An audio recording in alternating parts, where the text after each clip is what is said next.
Surely you can't be serious. I am serious. And don't call me Shirley. Silent breed is people! One morning, I shot an elephant in my pajamas. How he got in my pajamas, I don't know. They call me Mr. Tibbs. E.T. phone home. It's the Al Travis Show. We've got him in.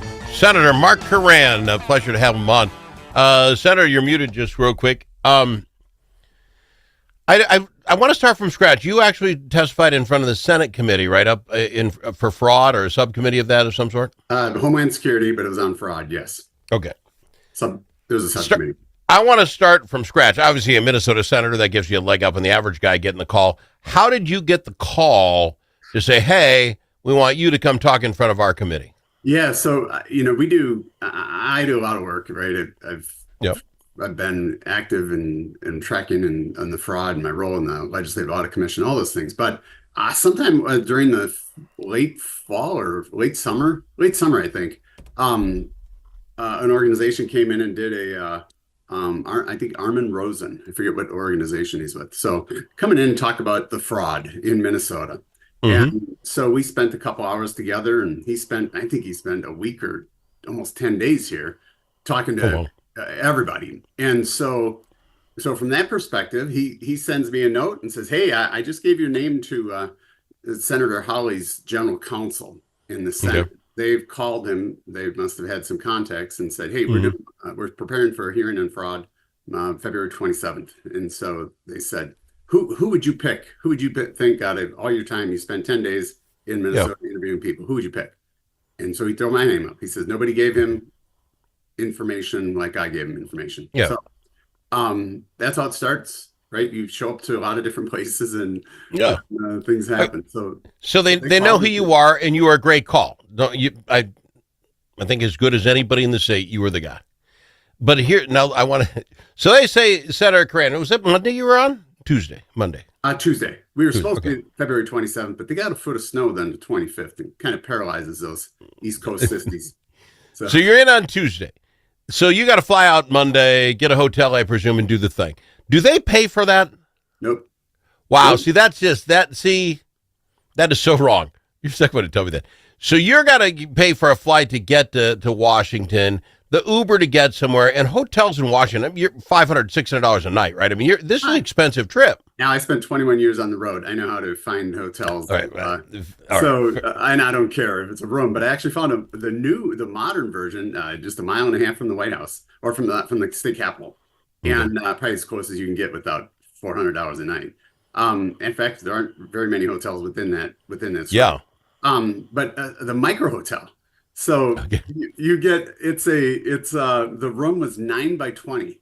Wow. But it's one person. Even if you had two people, you had everything you needed. Most high-tech room I've ever stayed in. iPad controls the lighting, the heating, the shades. You wanted to black out your room? It literally blacks it out. You want mood lighting. You want to change the lights in the shower to red, white, blue, green, whatever. It was a really cool room for like $110 a night. All right, but plus tickets, foods, the Ubers. I'm just saying I find that weird that Congress wants you to talk in front of them, and there isn't, we'll pick up the tab. I find that remarkable because it's going to hurt some people. So electeds, right? I mean, for us, it's a qualified non-campaign, right? So you got to raise money for it. So, and for me, I did it all for $850 I went out Monday morning, came back late Wednesday night. But you're also not working a couple of days. But okay, but on the other, so let's do this. The State of the Union, when everybody's invited, remember the little kid that showed up like the last one with the Trump, and he had the brain cancer, and he wanted to be a cop. That kid. Hundreds come in. Yeah, and that's on their dime. The president asked you to come, and you're little Johnny, and you're like, yeah, get your parents to come up with $1,500. I do not know that. I assume there is maybe an apparatus to help pay for that. I don't know that. I would hope out of the government, or that is again a separate fundraising activity, or do their fundraising activities bear that expense as well?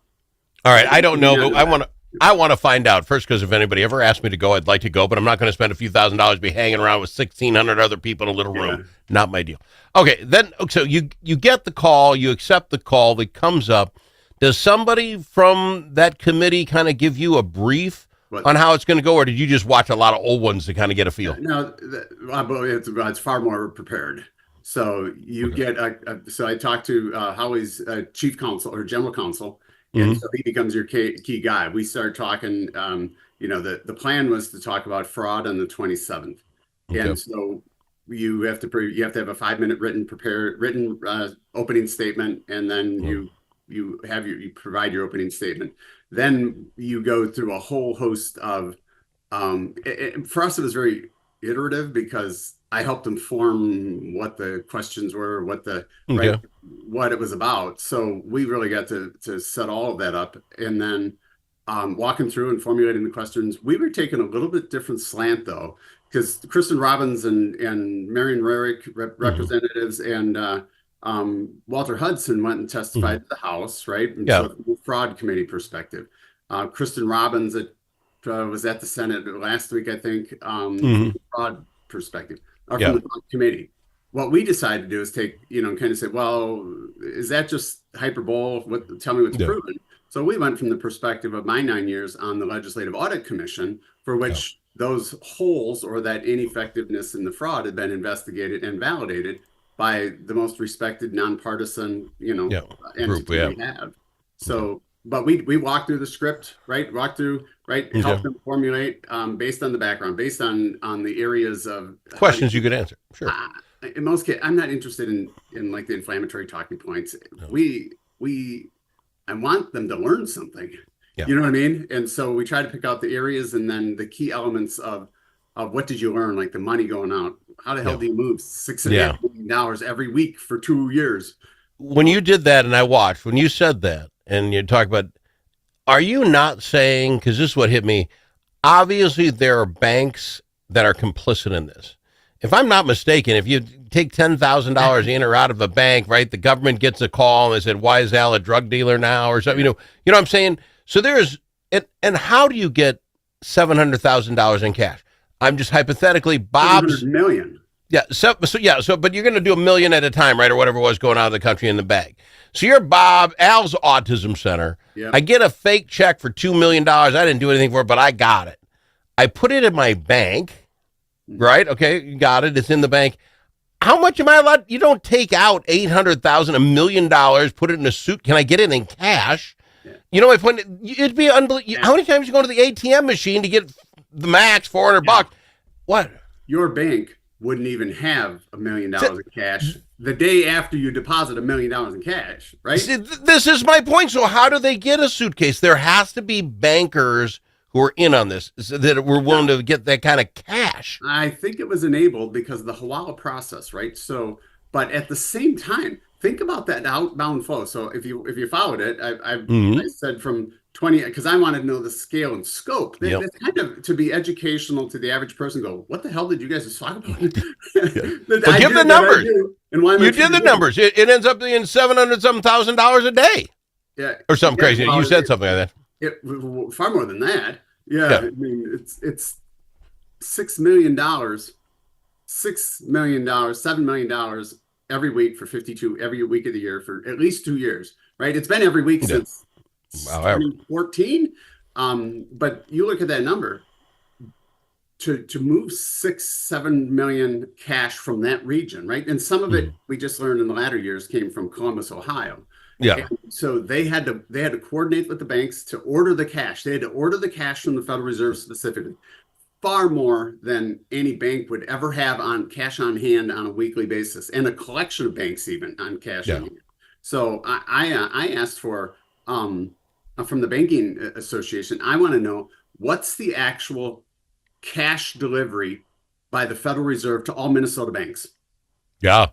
It covers all of it. Right, to give you the scale and the scope, it's not that much. My wife used to work at a bank and right in St. Paul, big local bank, and $200,000 cash on hand to be about it, Al. Well, no, I get that, but my point is, so if they had to schedule it with the feds to drop off the money, the federal government has to be looking like, 100%. Why are we doing this every week in Minneapolis? You know what I'm saying? So other people were complicit. When you said that, I just was like, where's the banking commission on this? Yeah. Write me a note. Who realized we're sending millions of cash via Brink's truck to Minneapolis? It highlights, do you know any legal businesses that extract their core assets into a cash untraceable format? I do. Only those that are illegal. Yeah, it's only money launderers. Yeah, Yeah. It's a small list. I got to go to break, but that was just one thing when you were talking about it. Just like, Yeah. I'm not a smart man, but as soon as you started that money and you thought about a suitcase, you can't get that kind of cash. Right. Joe Average Guy can't get it, so something had to be working. We'll go to break. We'll talk more about with Senator Mark Koran about his trip to the Senate to talk in front of a committee. Hey, Brian, what do you call a lobbyist with a sense of humor? Me? Close. Momentum advocacy. We help clients get real results at the Capitol with strategy, relationships, and just enough charm to make it fun. From policy wins to media spots, we've got your back. Nonprofits, businesses, coalitions, we've helped them all. And we do it with nearly 90 years of combined experience. Momentum advocacy. As always, your friends at the Capitol. Learn more about our team at momentum-advocacy.com. Think about it. Now that school's back in session, how are Minnesota students doing? Not very well. Minnesota ACT scores fell again last year and are the lowest they've been in 10 years. In fact, fewer than half of Minnesota students can either read or do math at grade level. Think about it. We used to brag about our schools. Now we're losing to states like Mississippi. Visit AmericanExperiment.org for more information. Think About It is brought to you by Center of the American Experiment, Minnesota's think tank.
As in alligator. L also in alligator. But it's not alligator. It's the Al Travis Show. And we've got Senator Mark Koran in talking about his meeting at the Senate, the U.S. Senate subcommittee, talking about fraud. If you looked at A.G. Ellison's meeting, I think it was yesterday, Yeah. it was 5 minutes, ask questions about what was going on, and then the other side had spent 5 minutes telling you Trump is bad and ICE is horrible, and there was like the other thing about the topic. You know, you can believe both those things, but it wasn't about the topic. Did you feel yours was the same way, that every time the other side got up, it wasn't really talking about, with Mr. Koran, about what he knew? It's a chance to make a point? Yeah, so ours is different. So the rules are it's 5 minutes per member, right? So it's not like the Minnesota legislature. Our committee work would be, it's really an interactive dialogue. You know what I mean? Okay. Because you're to talk about a topic, a bill, or whatever it is, and normally very interactive.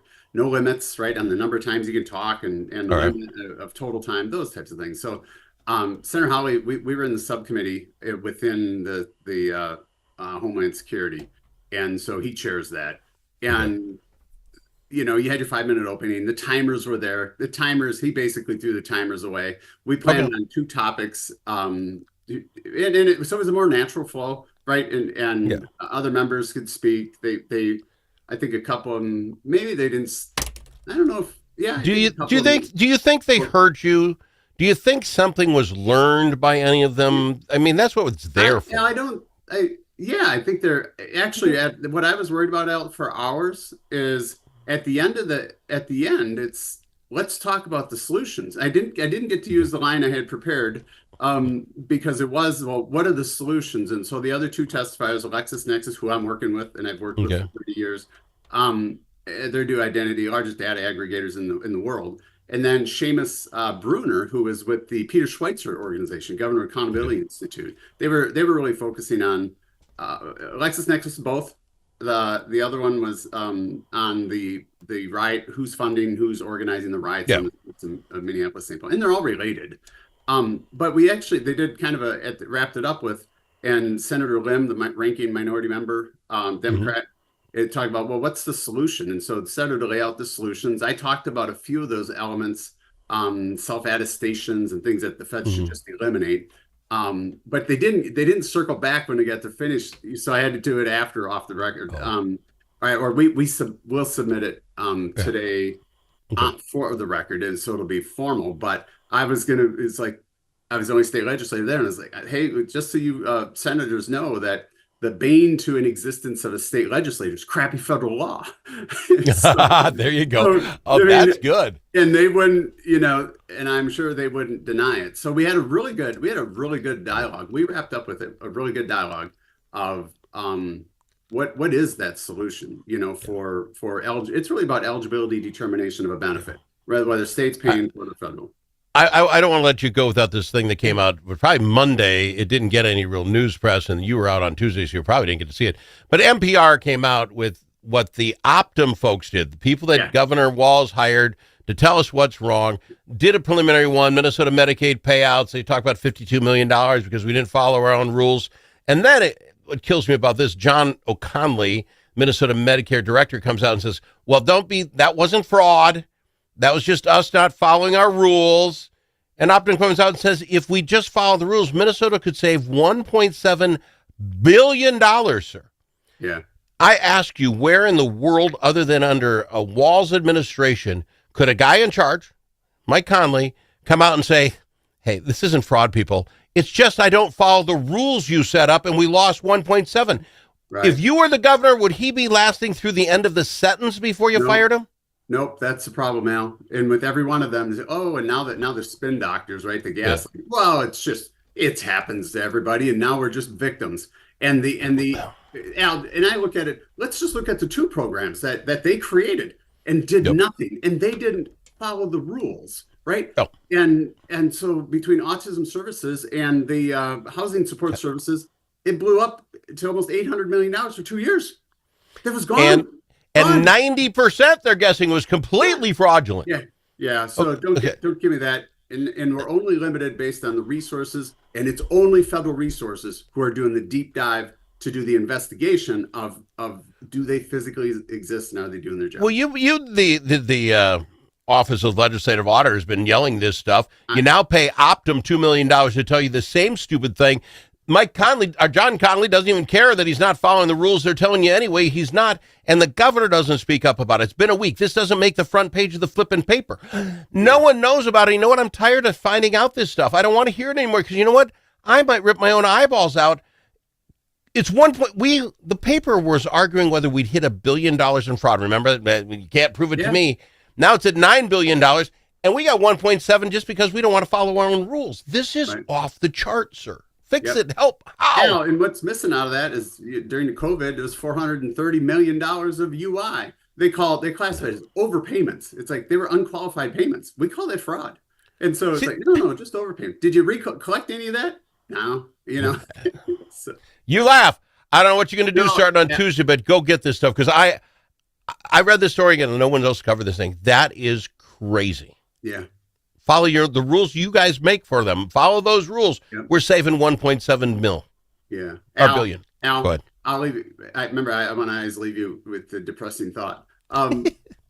The level of ineffectiveness in our state government today is probably unlike any other period in the history of Minnesota. Even COVID, they started performing even lower in COVID. Now it's exponentially less. And you know what matters? People die. They live in neglect and squalor. And so they are the lowest performing. But the dollars that you're talking about today aren't talking about the horrible ineffectiveness of managing all the programs and the value you get for every dollar. It's exponentially greater than what you were classifying as fraud. It's crazy, sir. I'm out of time. I thank you for taking the time after that. I just wanted to find out the whole system, how it worked. I thank you for being on this program on a regular. We'll get you back in a couple weeks. Fair enough? All right. Thanks, Al. He's Senator Mark Koran on the Al Travis Show.